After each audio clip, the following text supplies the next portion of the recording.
Hello all. In this video session we will be discussing about pointers, how pointers are declared, how pointers are initialized, how we can access value in a variable using pointers. Okay, now we have seen this diagram before, and pointer comes under derived data types. So pointer is a derived data type, and pointer is a variable which can hold address of another variable. So pointer is capable of holding address of another variable. Okay.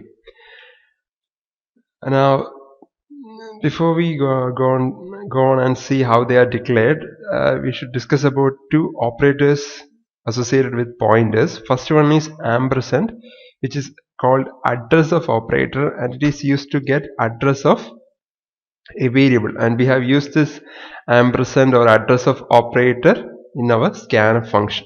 Okay, next operator is star or asterisk sign, and it is called value at the address of operator or indirection operator or dereference operator.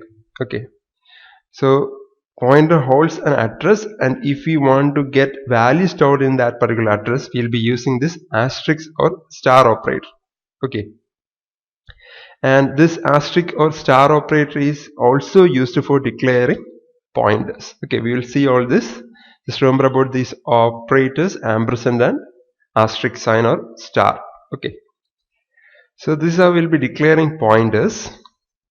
Syntax is pointer type star pointer name. Now this pointer tells the compiler that this star tells the compiler that this is actually a pointer, and this pointer type denotes the type of data to which it will be pointing. Okay, so if we want to point to an integer data, then pointer type will be int. If we want to point to an double data type, then the pointer type will be double. Okay, so these are the examples. For example, pi is a pointer to integer, star denotes or star tells the compiler that it is a pointer, and this pointer type int tells the compiler that pi will be pointing to integer data or integer variable. Then we have float star pf. Star tells the compiler that it is a pointer, its name is pf, and it will be pointing to floating point data type. Okay, or float data type. Then similarly, if you want to point to a char data, then or char data type variable, then we can use char star ptr. Okay, and then another return type is another pointer type is void, and void indicate that it can point to any type of data. So void star pv means pv is a pointer which can point to any type of data. So when this variable is declared, we may not know what type of data will be allocated or what type of data we will be getting. So in those scenarios we will be using the pointer type void, and later on we can typecast to the required data type. Okay, now we will see how we can initialize pointers. The syntax is pointer type star pointer name is equal to ampersand variable, and here from this pointer type star ptr name is our declaration, and in declaration we are assigning some value to ptr name, so it is called initialization. Okay, so pointer type star pointer name is equal to ampersand variable. So here this ampersand is used to get address from variable. Okay, for example, if we have an variable n which is having value 5, and we want to declare a pointer pi which is pointing to n. Since n is an integer, the pointer type will be int, and you'll be getting address of n from or address of n by using ampersand operator. So we can write the initialization as int star pi is equal to ampersand of n. Okay, then next one is we are declaring a float pointer. So here f is equal to 3.5, and we are declaring a pointer. Star tells the compiler that it is a pointer star pf, and then float indicates that it is a float pointer and which is equal to ampersand f, that is address of f will be stored in pf. Okay, so the next pointer is star pv. Okay, star tells the compiler that it is a pointer, then pv is the name of the pointer, then void indicates that it can point to any type of data. Okay, and we can later on there are some situations where we don't know which type of data we are pointing to, and at a later stage we can typecast this void pointer to any required type of pointer, okay, according to the data. So now it is assigned a null value. So what happens with pointers is that sometimes pointers, or when if we are not giving any values, it will contain some garbage value. So garbage value maybe will be some address of some other locations, and when it try to access those locations, it may cause errors. So it is better that we initialize the pointers. So here I am just giving the value null, and this null similar to 0 value, we can also give 0 value. The standard is that we use null. Okay, we can give any pointer initial value null. Okay, for here also we can give null, here also we can give null. Okay, so this is how we initialize pointers. Now we will see how these statements will allocate memory. Okay, so we know that every variable has a name, then it has an L value and R value. L value means the address of the variable, then R value means content of the variable, etc. And then it has a data type.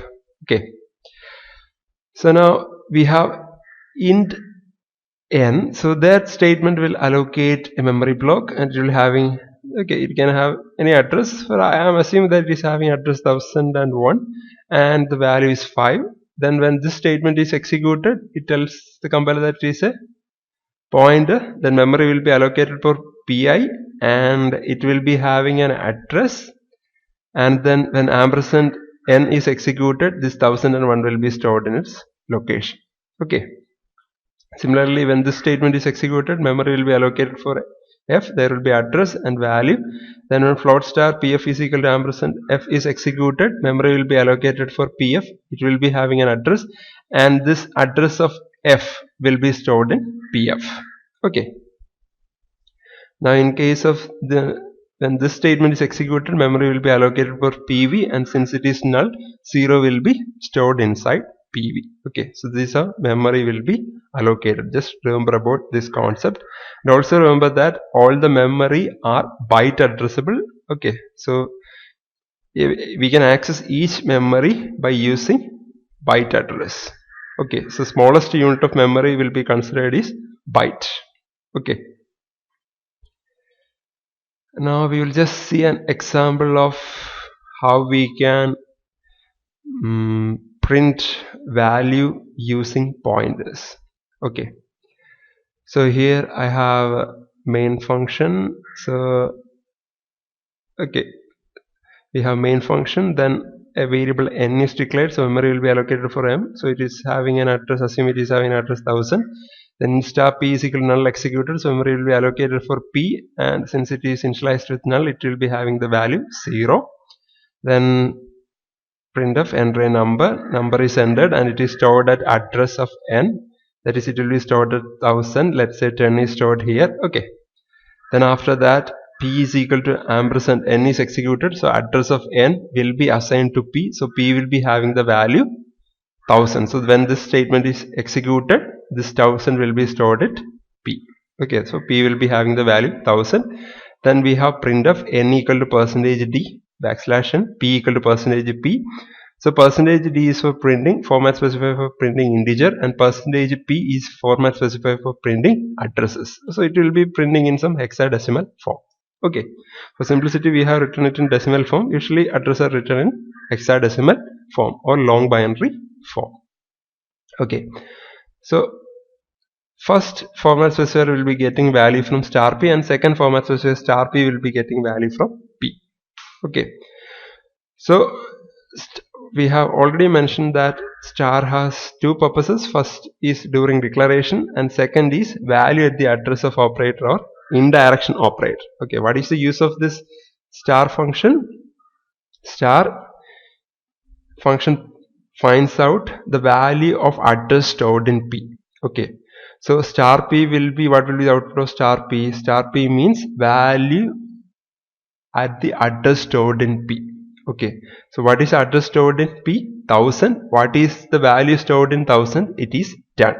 So here n will be what? N will be 10, and what will be P? P will be the address, that is 1000. So here the output will be 10 and 1000. 10 is the value of n and 1000 is the address of n. Okay, so go through these pointers and what are the use of this ampersand, star, etc. Okay, thank you.